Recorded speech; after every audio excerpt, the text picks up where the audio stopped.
Hello मेरे प्यारे बच्चों, तो कैसे हैं आप सब। आई होप आप सब अच्छे होंगे।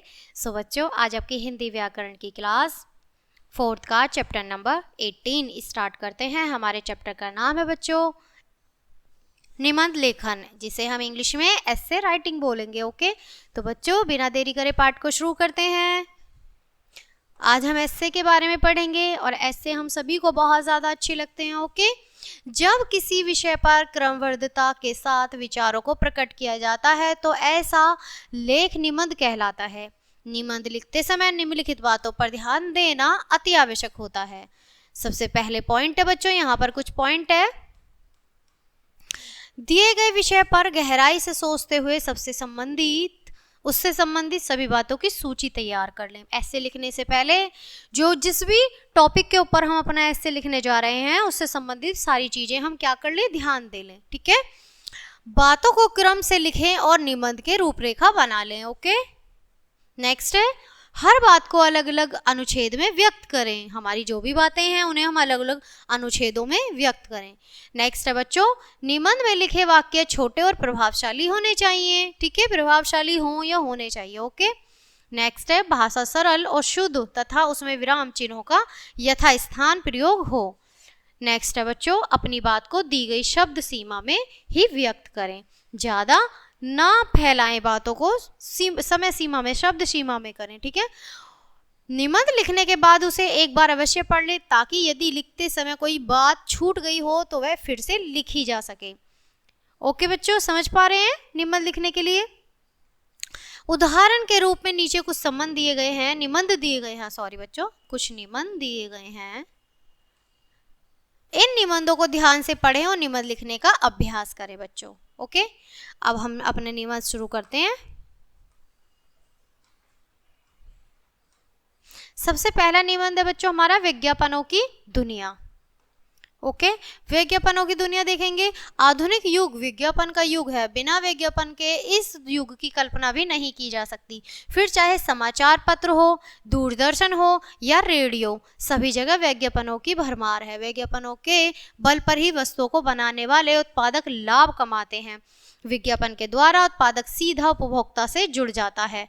ओके, विज्ञापन जितना रंगीन और आकर्षक होता है, उपभोक्ता उतना ही उसकी ओर आकर्षित होता है। सुई से लेकर जहाज तक सभी वस्तुएं उत्पादन आप टीवी या पत्र पत्रिकाओं में देख सकते हैं। विशेष रूप से बच्चों से संबंधित वस्तुओं के विज्ञापनों की तो भरमार है। बच्चे सहज ही उन्हें देखकर वस्तु खरीदने के लिए माता पिता से आग्रह करते हैं और माता पिता बच्चों का मन रखने के लिए वस्तु खरीद लेते हैं। अधिक लाभ कमाने के लिए उत्पादक बड़े बड़े फिल्मी अभिनेता व खेल जगत की प्रसिद्ध हस्तियों को वस्तुओं का प्रयोग करते हुए दिखाते हैं। इससे ग्राहक भी उनके जैसा दिखने की होड़ में वस्तु को खरीद लेते हैं।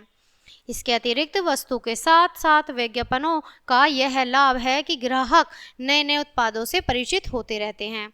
कई बार विज्ञापन से ग्राहकों को हानि भी उठानी पड़ जाती है। वस्तु का बड़ा चढ़ाकर प्रचार किया गया हो तो ग्राहक सहज ही उसके जाल में फंस जाता है और कई बार वह वस्तु अपने प्रचार के अनुकूल नहीं होती। इस समय ग्राहक को हानि उठानी पड़ती है। तो बच्चों, ज़रूरी नहीं है जिन चीज़ों का प्रचार होता है वो चीज़ें हमेशा लाभकारी हो, वो हानिकारक भी हो सकती हैं। नेक्स्ट देखते हैं हमारा निबंध बच्चों, ऐसे मनाया गया वार्षिकोत्सव। ओके, ऐसे मनाया गया वार्षिकोत्सव। आइए निबंध को शुरू करते हैं। प्रत्येक वर्ष हमारे विद्यालय में वार्षिकोत्सव मनाया जाता है। सभी विद्यालय उस उत्सव की प्रतीक्षा करते हैं। लगभग सभी को किसी न किसी कार्यक्रम में भाग लेने का अवसर मिलता है। खेल कूद, रंगारंग कार्यक्रम व अनेक प्रतियोगिताओं का आयोजन किया जाता है।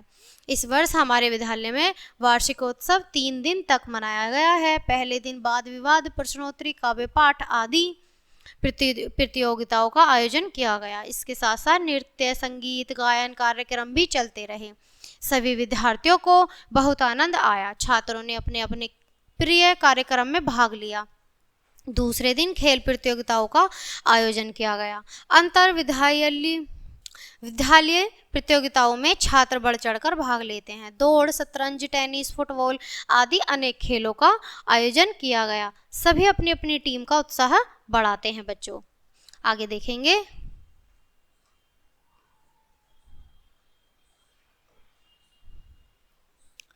उत्सव के अंतिम दिन संपूर्ण विद्यालय को सुंदर ढंग से सजाया गया। सभी को प्रतियोगिताओं के नतीजों की प्रतीक्षा थी, साथ ही मुख्य अतिथि से मिलने की उत्सुकता भी थी। इस वर्ष प्रसिद्ध पूर्व क्रिकेटर कपिल देव मुख्य अतिथि के रूप में पधारने वाले थे।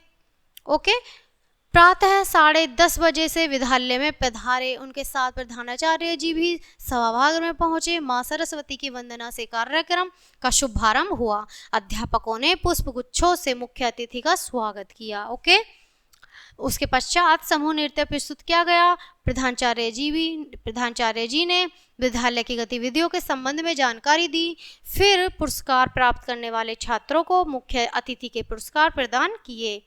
मुझे भी शतरंज प्रतियोगिता में प्रथम स्थान प्राप्त करने के लिए पुरस्कार मिला। इसके बाद मुख्य अतिथि महोदय ने भाषण दिया। उन्होंने विद्यालय व छात्रों की प्रशंसा की, अपने जीवन की कुछ रोचक घटनाएं सुनाई। भाषण समाप्त होने पर सभागार तालियों की गड़गड़ाहट से गूंज उठा।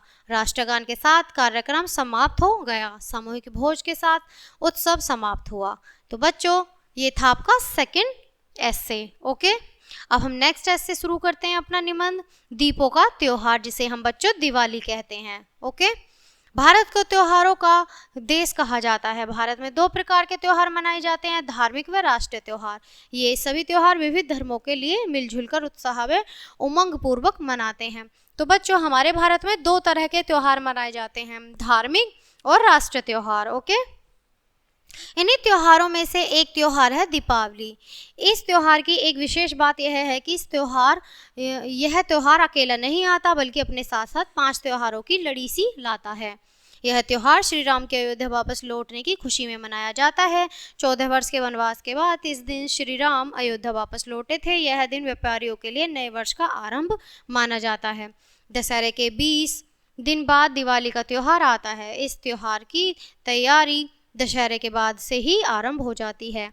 सभी अपने अपने घर की सफाइयां और पुताई कराते हैं। इसके बाद नए वस्त्र, सजावट का सामान, जूते, मिठाइयां, पटाखों आदि की खरीदारी की जाती है। बाजार दुल्हनों की तरह सजे सवरे दिखाई देते हैं।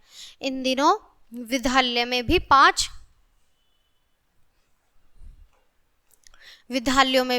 5 दिन का अवकाश रहता है। पहले दिन धनतेरस मनाया जाता है बच्चों। दूसरे दिन लोग नए बर्तन और जेवर आदि खरीद कर घर लाते हैं। इसके बाद आती है बच्चों छोटी दिवाली।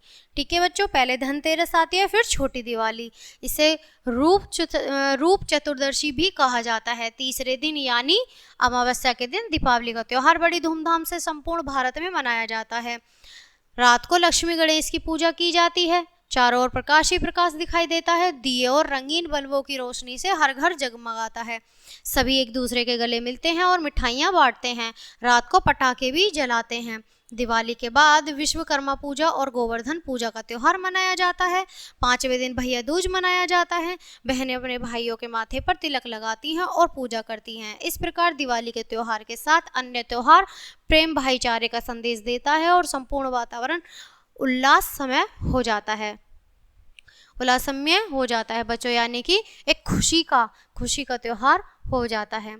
तो बच्चों, कैसे लगे हमारे ये ऐसे, कैसे लगे आपको ये निबंध राइटिंग? ओके, तो बच्चों ये चैप्टर आपका यहीं खत्म होता है। मिलते हैं आपसे नेक्स्ट चैप्टर में नेक्स्ट वीडियो के साथ। तब तक के लिए bye bye and thanks for watching.